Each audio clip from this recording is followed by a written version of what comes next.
Look at this. So, I believe episode 2, the theme is Christmas in July. Because literally, 2 of the 3 books that I picked up were Christmas themed. Well, not this one though. This is Colin Gets Promoted and Dooms the World. So, it is by Mr. Mark Waddell. And essentially, this was brought to my attention by a couple of friends of mine who have told me that this is a very funny book. It's about a man named Colin who works in a corporation called Dark Enterprises, which is a lot like hell. And he gets promoted, and it's pretty much going to doom the world. But I've been told that this is quite a funny book. And I'm always up for fantasy, sci-fi, horror with a kind of comedic bent. So I'm looking forward to this. And speaking of horror, now this second book is absolutely just insane. Silent Night, Deadly Night. Now, for those of you who don't know, well, first of all, Armando Munoz did the novelization. This was a horror movie from the early to mid 80s about a killer Santa Claus. And it got a lot of attention when it came out for the wrong reasons, mostly because it was about a killer Santa Claus. I watched this movie and it is batshit insane.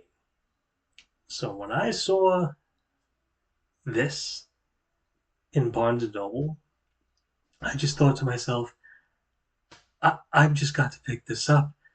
I've got to see what this is like. Because if it's anything like the movie, oh boy, I am in for an absolute crazy time.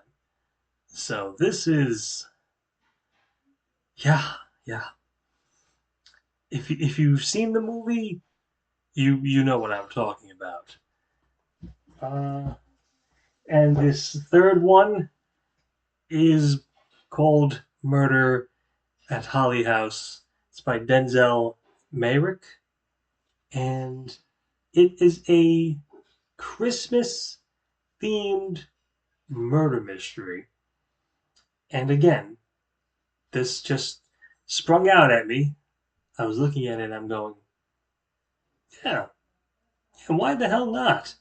Let me give this a shot. I really like these kind of closed room mysteries, and this seems like it's going to be quite the ride if the back of the book is any indication. So,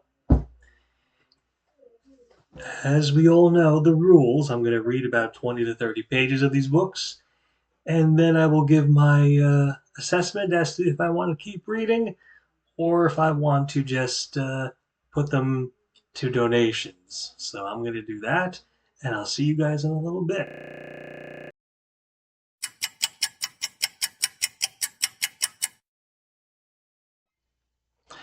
Okay, welcome back.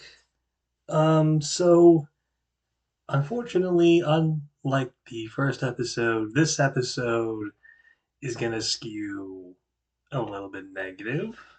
Um, First thing right off the bat, this this is just so very bad. I don't think though it's because of the writing style of Mr. Armando here.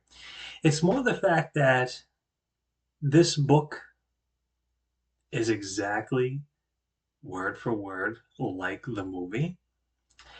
And as shocking as the movie was to some people, it's really not very good.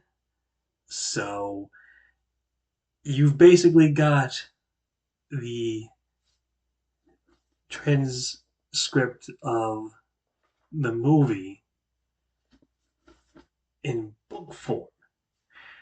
Most novelizations of movies that I've read are just not very good, and this is no different.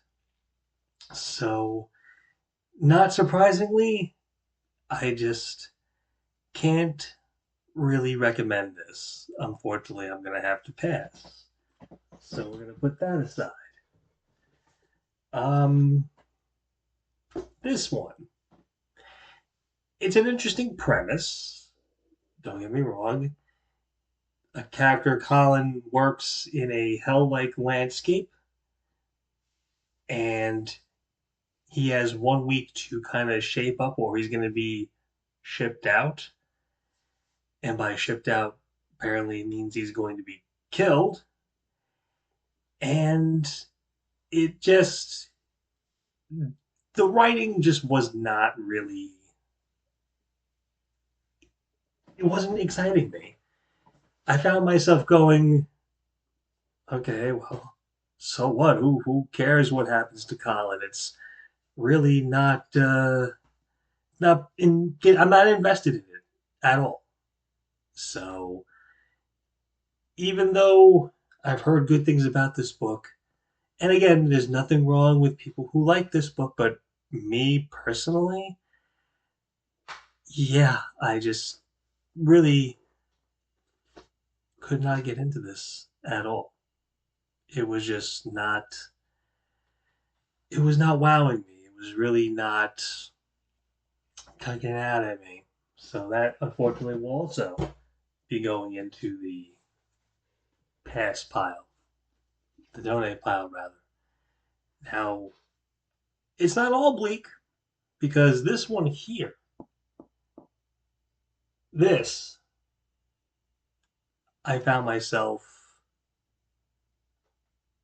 getting quite interested in it. It seems to be based off of the manuscripts of a character named Frank Grasby. It takes place in the 50s. And I kind of like the dry humor of it. It was making me chuckle in quite a few places. And in the hallmark of a good writer, it made me say, Mr. Denzil Meyrick, I actually want to keep going with this. I want to see where this leads because it seems like it's going to be a murder mystery with a kind of British dark comedy flair.